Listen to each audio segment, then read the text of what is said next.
பச்சை சுண்டைக்காவை கசப்பே இல்லாமல் இன்றைக்கி ஒரு குழம்பு வைக்கலாங்க. ஃபஸ்ட்டு வடைச்சட்டி வச்சு அதில் எண்ணெய் ஊற்றி எண்ணெய் காஞ்சதுக்கப்புறமா கடுகு போட்டு அது பொரிஞ்சதுக்கப்புறமா கொஞ்சமாக சீரகம் வெந்தயம் போட்டு அதுவும் நல்லா பொரிஞ்சதுக்கப்புறமா பூண்டு போட்டுக்கலாங்க.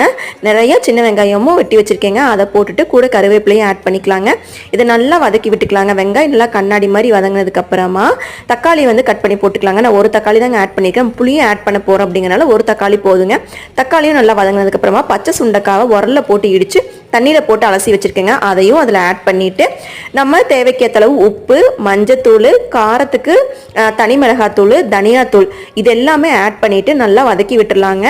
கூடமாக கொஞ்சம் தண்ணி ஊற்றிட்டு ஒரு பிளேட்டை வச்சு க்ளோஸ் பண்ணி அது கொஞ்சம் நல்லா வேக விட்டுடலாங்க. இது நல்லா சுண்டக்காய் வெந்ததுக்கப்புறமா புளி வந்து கரைச்சி வச்சுருக்கேங்க, அந்த புளியும் அதில் ஊற்றிட்டு நல்லா கொதிக்க விட்டுடலாங்க. இது ஒரு கொதி வந்ததுக்கப்புறமா கொஞ்சமாக கசப்பு தெரியாமல் இருக்கணும் அப்படிங்கிறதுக்காக 1 டேபிள் ஸ்பூன் கரும்பு சக்கரை ஆட் பண்ணிவிட்டு இறக்கிடலாங்க. சூடான சாப்பாடை கூட இந்த குழம்பு ஊற்றி அப்பளம் வச்சு சாப்பிட்டா செமையாக இருக்குங்க. நீங்கள் ட்ரை பண்ணி